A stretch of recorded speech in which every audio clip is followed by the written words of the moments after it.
we've been getting a lot of questions about single-payer health care. So I'd like to get your comments. We're going to start at the very end. Is that the right order? Yeah, Hensing? Robert. Okay.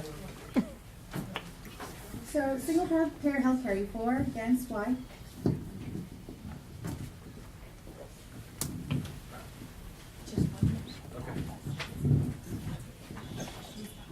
Okay. Single payer healthcare, I am for it. As a socialist, I believe it's the right thing to do morally, but it also makes sense from a financial perspective because it is much more cost effective. All the countries that have implemented it have a better return on their investments. And once you take the profit out of the insurance companies, then it's by far cheaper. You're not paying for all that administrative costs and everything like that. It benefits everybody across the board. And then people aren't dying in the streets, and that just should make all of us sleep better.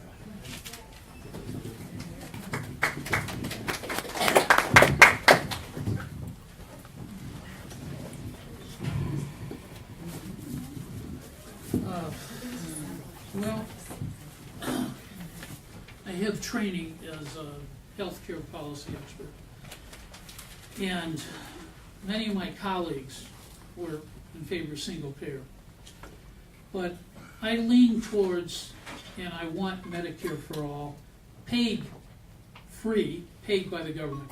Right now, corporations, if you look on the stock exchange, their average profit per healthcare insurers is 30%. So every dollar that they get for health insurance, they're getting 30% profit right now. Plus, their administrative cost is 18%. We have by far the highest cost of any developed country in the world, about 70% higher on the average. That's because for-profit corporations, healthcare corporations, have taken over health insurance in the last 30 years. Some of you remember one second. Some of you remember the good old days when we had nonprofit Blue Cross Blue Shield. Nope, not true anymore. Now we can offer Medicare, which has a 3% administrative cost, to everyone for free and save money to boot. You got to respect the time.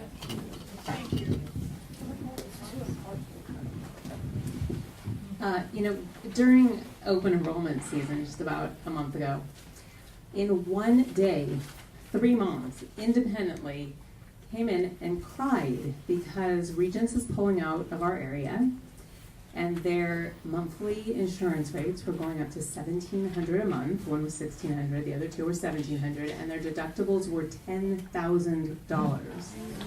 And some quick mental math tells you that that means they are spending $30,000 out of pocket before they get one bit of benefit from their insurance companies.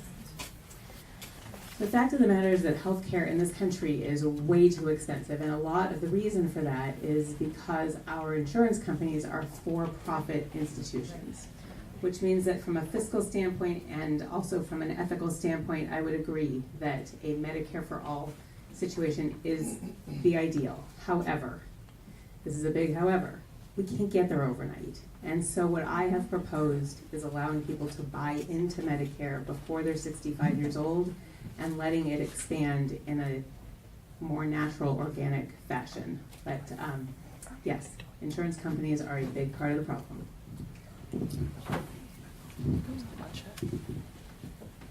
I recently talked to a small business owner who was trying to make a decision to add people to his payroll to grow his small business, and he couldn't because he had to continue to pay for his son's medical bills.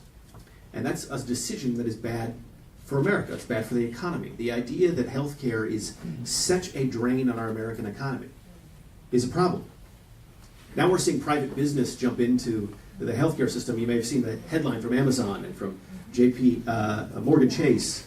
That to me means the government has failed to solve a public health crisis. I believe in universal health care. We're not going to get there overnight.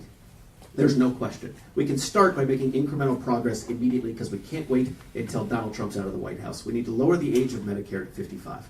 We need to raise the threshold for Medicaid Because 36% of the people in Kittitas County and Chelan County are on Medicaid, and they're working. That is literally the working poor in America. And finally, we need to offer Medicare as a buy-in option when there's one or fewer private insurance markets, because that will drive down costs. And we need to allow the federal government to negotiate drug prices. Does that make sense? Thank you.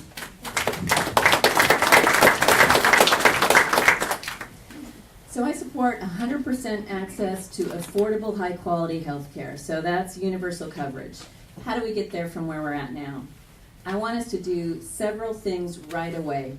Number one, lower drug prices. I know we can do it. We can use the bargaining power of Medicare that we haven't used yet and do it in a way that still incentivizes new cures. Second, I want us to lower premiums. We can do that by allowing people to buy into Medicare at a lower age, so that reduces the risk pool of those left in the private market. Third, I want us to institute a bunch of cost reforms that will lower costs, so price transparency and cost reforms. And then fourth, I want to make sure from a federal level there is sufficient flexibility for states to go ahead and experiment or institute single payer should they choose to do so. A lot of people forget that Medicare did not happen overnight in this country. When it started in the 60s, it started in a few states first. They worked it out and then expanded. I think that's the promise of the future for us as well.